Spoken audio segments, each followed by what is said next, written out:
Hey guys, good morning. I'm currently getting ready for work. I did not want to wake up this morning, per usual.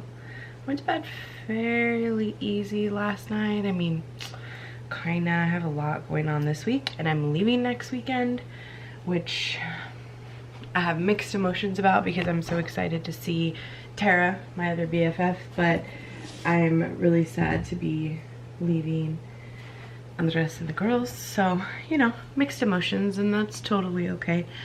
I know once I get there I'll have fun. I just the idea of leaving for 3 days, so I did a little sad excuse for a side braid today which looks cute, you know. I mean, it's the first time that I've done a side braid since I cut my hair back in April, and it's actually grown quite a bit, and you guys have noticed it as well. It's grown quite a bit since, in, you know, 7-8 months, so that's pretty good. But yeah, I have a lot going on this week, so it's kind of like I want to get this day over with, because after today I don't work again for like 12 days or something like that. So I have a lot to do in those 12 days before I have to go back to work. So I'm just trying to get today over with and move on. But I really didn't feel like waking up this morning. Last night I just had a lot on my mind about the whole, you know, next 2 weeks and Christmas, and oh, the next day that I work is the 22nd. That's right. So yeah, go downstairs and have some breakfast, make my lunch. Sneaky little elf ended up on our tree this morning. Hopefully the girls don't try and touch her. I didn't even think about that. Okay, lunch today. I feel like I haven't showed you guys this in a while. My usual lunch box. Let's see. Okay. I have some almonds, some Ritz crackers, a Smart Ones, Santa Fe rice and beans. I really like that one with like crackers or something to dig it out with. I have some grapes, an apple, I think it's, yeah, cheese slice. Probably could afford to take some carrots or something, but I'm in a rush as usual, so. So that means I will see you guys when I get home. Hopefully today's a fairly smooth day. Doesn't have to be super slow or super busy. I'm cool within in the middle. So hopefully you guys enjoy whatever Andres shows you, and I'll see you when I get off. So hi guys, so that was just like that because that's fun as well. And we're having some lessons. What? And that's why the open belly on the calendar that we did. Look, want to see this? That's the elf. See how? That's it. Mm. Adam. So sorry, I'm busy. Yeah.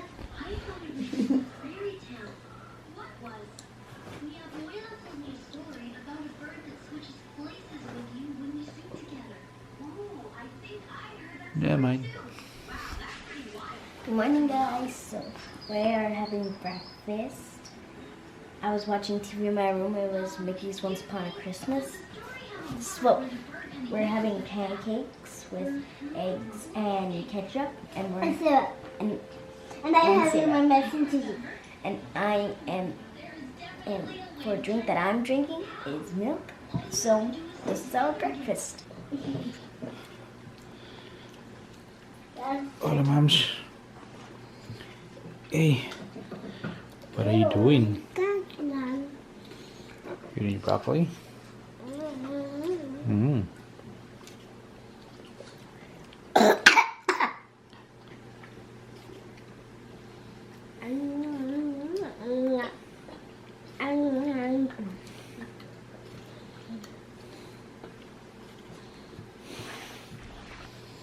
So hi guys, we're just having lunch. But I'm saying no, but I'm saying yes. So we're having apples. Well, I already have 2, but they were kind of, well, they are together, so I just picked them off. And we're having apples, with 2 nuggets, and ketchup for the 2 nuggets and broccoli. Yummy. And watching. Hey, this is a dream. Hi guys, so you're having lunch. I am eating an apple, and we like Maddie said, we're eating have an apple, some chicken nuggets, and broccoli. So this is our lunch, and this is how it turned out. I'm halfway done. Hey guys, I'm home. It is almost 9 p.m. Today was such a stressful day. Stressful, not even work-wise. I mean, work was work, but Autumn was in the ER. Oh my gosh. So you gotta be real careful when you're doing, wait, who was today? The 10th. Who's that, Maddie? Maddie. Okay, Maddie. Be careful with Aurora. I'll hold it. Grab number 10. Can't knock her over. Bye, Mama. Sneaky little elf is up on our Christmas tree. It's on our little bitty wooden Christmas tree. Okay. What is it? Candy cane. Don't drop I won't drop her. I won't drop her. Okay. Great job. Good job, Mommy. Okay, Autumn, it's your turn. Yay. Give the Number 10. Do the 10. Put it here. Oh, great job, Autumn. Your tree's looking beautiful, Mom. Mine all too, right, Mommy? Can I see you tomorrow?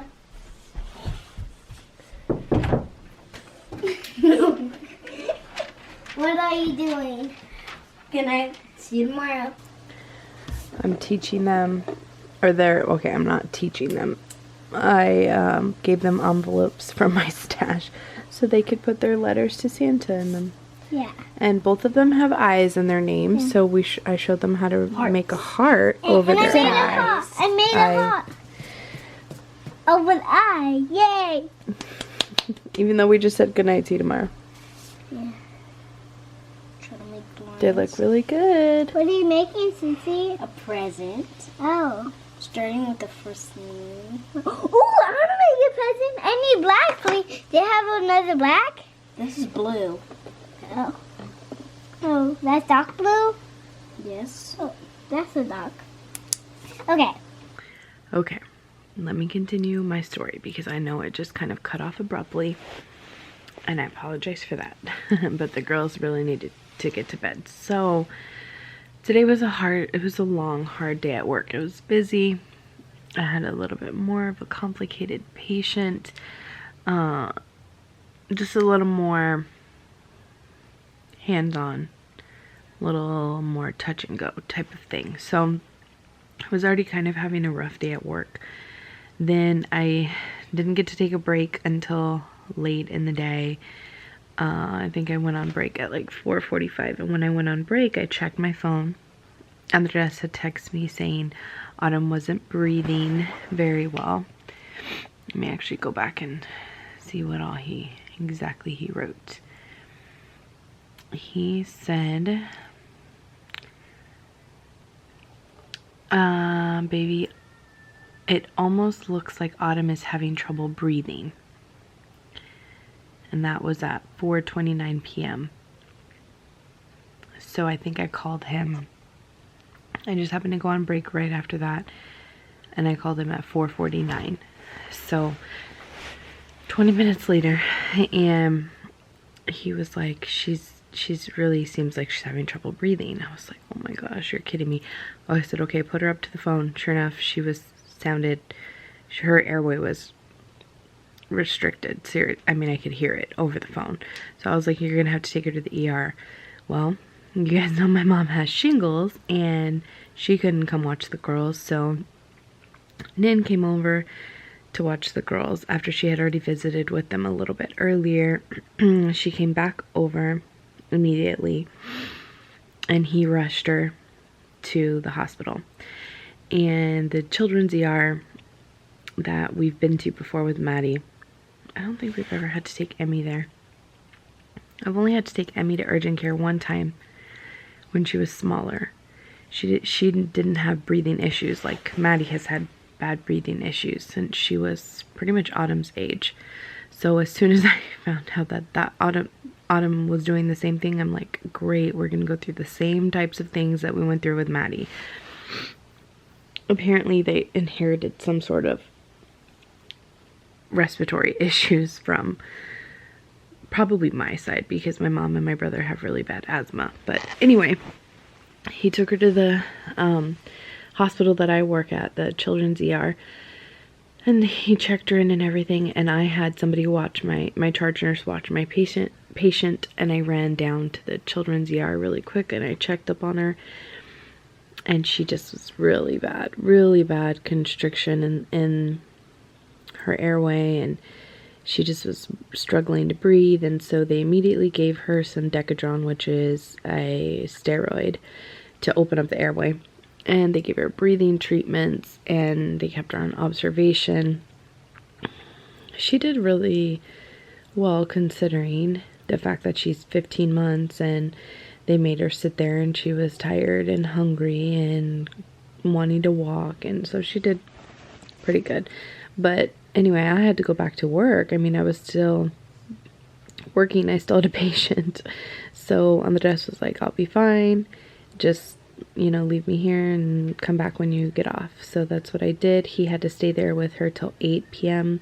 I got off. I met him back over in the ER, and they cleared her. They really like considered keeping her because they gave her the steroid, and it did open up her airway, but she was still having some respiratory issues with the breathing, and you could hear it.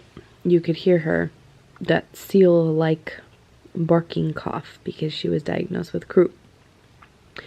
And every breath she took, you could kind of hear it, but she was fussy. And so I told the I don't know if she was a nurse practitioner or a PA, or if she was actually a doctor. I didn't even pay attention.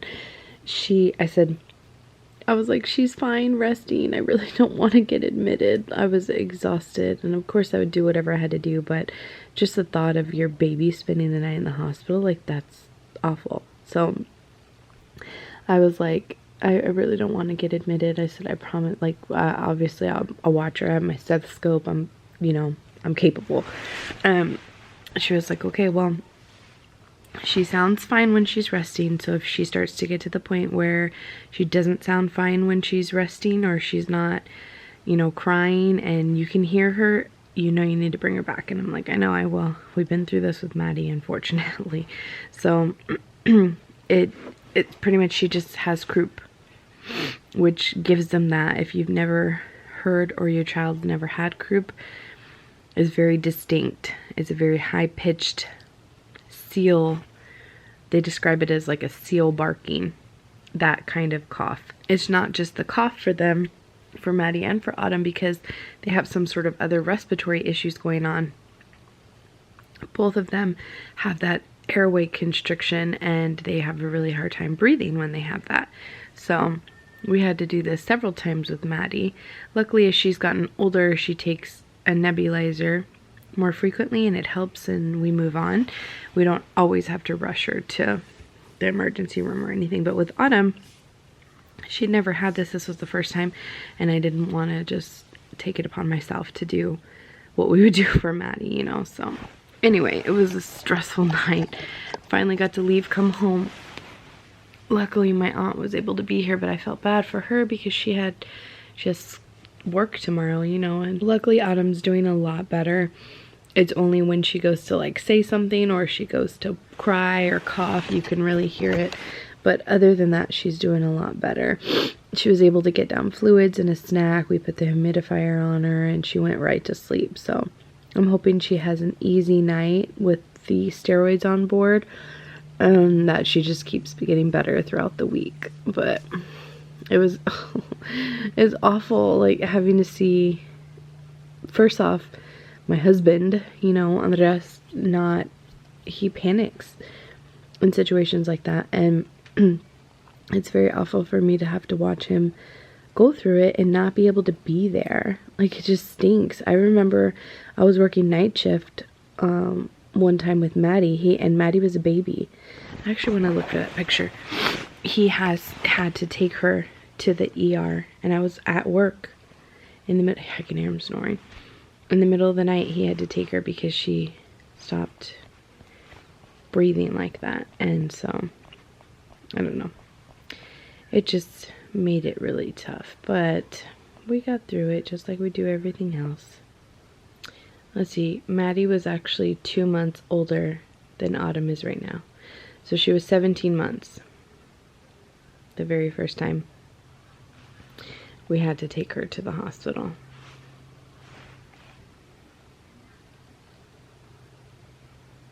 You can see that there, and then she had to have a breathing treatment. You guys can see here.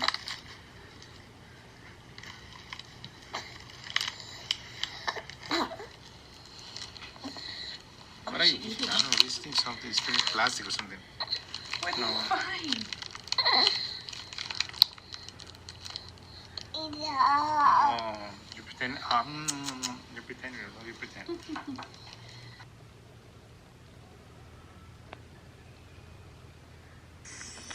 Very good.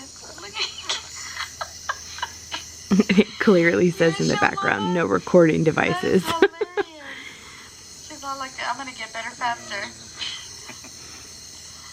Right, I'm gonna get better faster. I'll show you. It's just so sad. Just so sad. And then look, I mean, it just breaks your heart, you know, but again, we're doing okay. I'm just trying to get through it, and hopefully she starts feeling better. So anyway, it's a little after 10. I am exhausted in multiple ways. My feet are pounding. I desperately need new work shoes. I really need to look for them because my feet hurt so bad. I was standing so in one place so long today. My feet were just like boom, boom, boom. So anyway, and I'm mentally tired and I'm emotionally tired and I just need to hit the sack. So sorry, it's kind of long rambly video about our trials and tribulations with the ER. Hopefully you guys enjoyed anyway, and we will see you mañana. Bye.